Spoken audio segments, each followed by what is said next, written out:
Election commission establishment کے ہاتھوں یرغمال رہا ہے.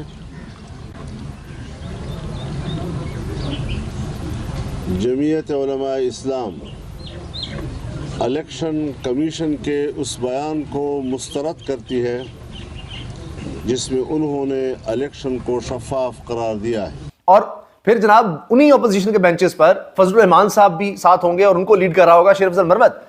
یعنی یہ منظر بھی جناب پاکستان میں آنا تھا. حیران. سبق تو مبشر نیا نہیں ہے، سبق پرانا ہی ہے، لیکن پتہ نہیں ہم یہ سیکھیں گے یا نہیں سیکھیں گے. الیکشنز میں، سیاست میں الیکشن سے پہلے، الیکشن کے دن اور بعد میں مداخلت نہیں ہونی چاہیے. بنی نہیں ہے، لیکن حکومت ختم ہونے کی تاریخیں آنا شروع ہو گئی ہیں. کوئی کہتا ہے 6 مہینے چلے گی، کوئی کہتا ہے 9 مہینے چلے گی، کوئی کہتا ہے 8 اور 9 مہینے کے بیچ میں کسی بھی وقت حکومت چلی جائے گی.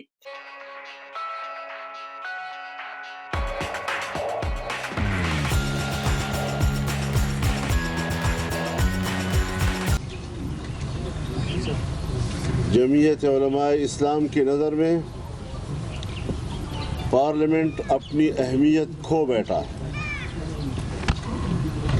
اور جمہوریت اپنا مقدمہ ہار رہا ہے. لگتا ہے اب فیصلے ایوان میں نہیں میدان میں ہوں گے انشاءاللہ. جمعیت علماء اسلام پارلیمانی کردار ادا کرے گی، تاہم اسمبلیوں میں شرکت تحفظات کے ساتھ ہوگی. مرکزی مجلس عاملہ نے جمعیت علماء اسلام کی مرکزی مجلس عمومی کو سفارش کی ہے کہ وہ جمعیت کی پارلیمانی سیاست کے بارے میں فیصلہ کرے کہ جمعیت مستقل طور پر پارلیمانی سیاست سے دستبردار ہو اور عوامی جدوجہد کے ذریعے اسٹیبلشمنٹ کی مداخلت سے پاک ماحول میں عوام کی حقیقی نمائندگی کی حامل اسمبلیوں کے انتخاب کو ممکن بنایا جا سکے. اس سلسلے میں 4 صوبائی مجالس عمومی کے اجلاس صوبوں کے مرکزی مقامات میں بلائے جائیں گے تاکہ مرکزی عاملہ کے فیصلوں کے بارے میں صوبوں کو بھی اعتماد میں لیا جا سکے. جمعیت علماء اسلام کو دھاندلی کے ذریعے شکست سے دوچار کرنے کی منصوبہ بندی اسلام دشمن عالمی قوتوں کے دباؤ سے ہوئی ہے. ہمارا جرم یہ ہے کہ ہم نے افغانستان میں امارت اسلامیہ کے استحکام اور پاکستان افغانستان کے پرامن تعلقات کے حوالے سے کردار ادا کیا ہے جو امریکہ اور مغربی دنیا کے لیے قابل قبول نہیں ہے. ہمارا جرم یہ ہے کہ جمعیت علماء اسلام نے اسرائیل کی ریاستی دہشت گردی کے خلاف فلسطینیوں اور حماس کے موقف کی حمایت کی ہے. لیکن جمعیت علماء اسلام ایک نظریاتی قوت ہے. ملک کے داخلی نظام اور بین الاقوامی مسائل پر کسی مصلحت یا سمجھوتے کا شکار نہیں ہوگی اور وسیع مشاورت کے بعد ملک میں اپنے عظیم تر مقاصد کے لیے تحریک چلائیں گے. یعنی کہ دلہن ابھی تک گھر میں آئی نہیں ہے، لیکن دلہن کی طلاق کب ہوگی یہ پہلے سے ڈیسائیڈ کیا جا رہا ہے اور اس کی تاریخیں دی جا رہی ہیں. مسئلہ یہ ہے کہ جب سے فال آف چنتخب یعنی فال آف ڈھاکہ تو ہوا تھا، لیکن جب سے فال آف چنتخب ہوا ہے یعنی جو منصوبہ تھا، جو لارجر ایک پکچر تھی چنتخب کی، جب سے وہ گری ہے اس کے بعد سے اس کے جو جھٹکے ہیں، اس کے جو آفٹر شاکس ہیں پاکستانی سیاست میں وہ محسوس کیے جا رہے ہیں. اب جو نیا آفٹر شاک ہے، جو بڑا جھٹکا ہے جس نے سب کو ہلا کر رکھ دیا ہے، وہ فضل الرحمان صاحب اکڑ گئے ہیں. وہ ضد پر آگے، وہ کسی کی بات نہیں مان رہے، انہوں نے بچوں والی ضدیں شروع کر دی ہیں. ہمارے گھروں میں ایک بچہ ہوتا ہے یا بہت سارے گھروں میں آپ نے دیکھا ہوگا جو بعض اوقات اکڑ جاتا ہے اور اپنے گھر کو تباہ برباد کر کے رکھ دیتا ہے. یہ بچہ کیا کرتا ہے جب وہ اکڑ جاتا ہے، یعنی گھر میں جب تک اسے کھلایا پلایا جا رہا ہوتا ہے، گوشت روٹی چھوٹی جو بھی حلوہ شلوہ اسے مل رہا ہوتا ہے وہ کھا رہا ہوتا ہے، لیکن جب وہ اکڑ جاتا ہے، جب اسے مرضی کا کھانا نہیں ملتا اور پھر ابے کی جانب سے تھوڑا بہت جوتی شوتی بھی ماری جاتی ہے، پھر وہ باہر نکل جاتا ہے اور وہ چوراہے پر کھڑے ہوکر کہتا ہے کہ ابا رات کو یہ کہہ رہا تھا, امی رات کو یہ کہہ رہی تھی, پھر وہ سب کچھ پورے محلے کو بتانا شروع کر دیتا ہے کیونکہ وہ ضدی بچہ ہوتا ہے. مولانا صاحب بھی, فضل الرحمان صاحب اس وقت ضدی بن گئے, بہت زیادہ ضدی بن گئے, بہت زیادہ شدید غصے میں ہیں, ان کا پارا ہائی ہوا ہے, ریس انہوں نے پکڑی ہوئی ہے اور بات ماننے کو تیار ہی نہیں ہے, نہ ہی سمجھنے کو تیار ہیں. پاکستانی اسٹیبلشمنٹ کے اوپر وہ بڑی کھل کر بات چیت کر رہے ہیں. یعنی مجھے نہیں یاد کہ پاکستان میں گزشتہ تقریباً 8 سے 10 سالوں میں اس طرح سے اتنا زیادہ کوئی بات کر رہا ہو جتنی مولانا صاحب نے, فضل الرحمان صاحب نے باقاعدہ سے شروع کر دی ہے.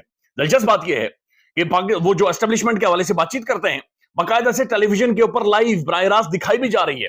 یعنی پہلے جب اسٹیبلشمنٹ کا نام بھی آتا تھا تو بیپ لگتی تھی, ٹوں کی آوازیں ٹی وی کے اوپر چلتی تھی, اور کئی دفعہ یعنی ایک تجزیہ کار بھی ٹوں کی آواز کے بغیر نہیں چلا سکتا تھا, لیکن فضل الرحمان صاحب جب بولتے ہیں تو پھر وہ بغیر ٹوں کے وہ چلائی جاتی ہے. یعنی وہ اسٹیبلشمنٹ کا نام لیتے ہیں تو وہ باقاعدہ سے وہاں پر چلایا جا رہا ہے. اس کی ایک بڑی وجہ یہ ہے کہ جب سے فال آف چنتخب ہوا ہے تو ٹیلی ویژن چینل ظاہر ہے وہ انتظار میں تھا, میاں صاحب آئیں گے, روٹیاں کھولیں گی, کوئی حج کرے گا, کوئی جناب جہاز پر ادھر جائے گا, کوئی ادھر جائے گا, کسی کے کھانے کھلیں گے, کسی کو جناب گاڑی دی جائے گی, کسی کو پلاٹ ملے گا. تو ٹیلی ویژن اور بہت سارے صحافی وہ بڑے مایوس ہیں, چونکہ ان کے روٹی شوٹی بوٹیاں کھانے, وہ جو سارے معاملات تھے, لفافے, وہ سب کچھ بھی ختم ہو گیا ہے. ظاہر ہے وہ بھی تہس نہس پاکستانی عوام نے کر کے رکھ دیا ہے.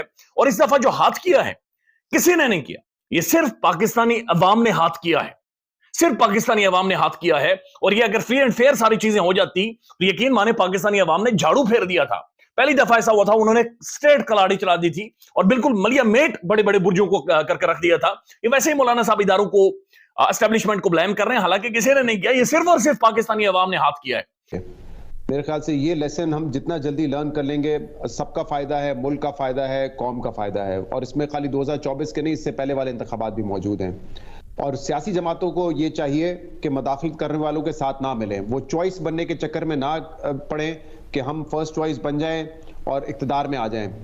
میرے خیال سے ایک تو ہم جو رجحان دیکھ رہے ہیں پچھلے 2 الیکشن سے, اس میں کمی بھی آ رہی ہے. کیونکہ پہلے یہ ہوتا تھا کہ اگر آپ رائٹ سائڈ پہ ہیں اسٹیبلشمنٹ کی تو 100% آپ کو ووٹ بھی ملتا تھا, آپ کی قبولیت بھی ہوتی تھی, آپ حکومت میں بھی آتے تھے. بٹ 2018 میں آپ نے دیکھا کہ تمام تر انجینئرنگ کے باوجود نون لیگ نے پنجاب میں سب سے زیادہ سیٹیں لی تھی. اس مرتبہ تحریک انصاف کو لیول پلینگ فیلڈ نہیں ملی, لیکن ملک میں سب سے زیادہ نشستیں ان کی ہیں. تو میرے خیال سے یہ سب سے بڑی لرننگ ان پارٹیز کے لیے ہونی چاہیے, کیونکہ ہر مرتبہ یہ نہیں ہو سکتا کہ بتایا جائے کہ پہلے نواز شریف ایکسیپٹیبل نہیں ہے, وہ ملک کے لیے خطرہ ہے, اب عمران خان ایکسیپٹیبل نہیں ہے, وہ ملک کے لیے خطرہ ہے. اور آپ کو یاد ہوگا شاید الیکشن کے اگلے دن خرم دستگیر صاحب سے جب ہم نے پوچھا کہ کیا فیکٹر ہے, کیوں آپ ہارے, اور آپ کا بیانیہ بھی نہیں تھا, تو انہوں نے کہا کہ دیکھیں اس وقت تو ایسا لگتا ہے کہ مزاحمتی بیانیہ ہی پنجاب میں مقبول ہوتا ہے, تو مزاحمت کریں گے تو آپ کی مقبولیت میں اضافہ ہوگا. اور آپ نے دیکھا کہ اس مرتبہ مزاحمتی بیانیہ پی ٹی آئی کے پاس تھا, پچھلی دفعہ وہ نون لیگ کے پاس تھا. تو اس لیے اس فکر میں اب سیاسی جماعتوں کو نہیں پڑنا چاہیے کہ ان کی قبولیت ہے یا نہیں ہے. میرے خیال سے ان کو عوام کے لیے مینڈیٹ عوام سے مانگنا چاہیے, عوام کے لیے ڈیلیور کرنا چاہیے. یہ جو باہر سے ہے یا جو ہے اوپر سے آپ جمپ کھا کے آ جائیں, اقتدار میں بیٹھ جائیں, میرے خیال سے اس سے گریز کرنا چاہیے. اسی میں سب کی بہتری ہے. موقع تو تھا تحریک انصاف کے پاس کیونکہ مینڈیٹ ان کو حاصل ہے, اور جب بھی آپ الیکشن لڑتے ہیں, انتخابات لڑتے ہیں, تو پاور میں آنے کے لیے لڑتے ہیں, حکومت میں آنے کے لیے لڑتے ہیں. تو ایک یہ وے آؤٹ تھا, کیونکہ اس سے پتہ ہے آپ کو پہلے کہ پچھلے 1-1.5 سال جو تحریک انصاف کا بیانیہ رہا ہے اور جو ان کی سیاست رہی ہے وہ اداروں کے آمنے سامنے تھے. تو اس طرح کی سیاست جو ہے وہ مستقل تو کنٹینیو نہیں ہو سکتی, الیکشن تک جاری رہی, الیکشن میں ان کو اس کا فائدہ بھی ہوا. تو اب ان کے پاس ایک وے آؤٹ تھا کہ وہ گورنمنٹ فارم کرتے اور اس کے بعد پاور میں آتے تو ان کو بھی کافی حد تک ریلیف ملتا. مثال کے طور پہ جو ہے ان کے کئی رہنما اس وقت جیل میں ہیں, ان کے لیے آسانی ہوتی, اور میرے خیال سے بالآخر اس کا فائدہ عمران خان کو بھی ہوتا. جیسے آپ نے دیکھا کہ پی ڈی ایم جب حکومت آئی تو اس کا فائدہ نواز شریف صاحب کو ہونے لگا. تو یہ ایک حکمت عملی تو اڈاپٹ کی جا سکتی تھی کہ جو اس وقت آپ کی پاپولیرٹی ہے, مینڈیٹ ہے, اس کو آپ ڈیموکریٹکلی استعمال کریں.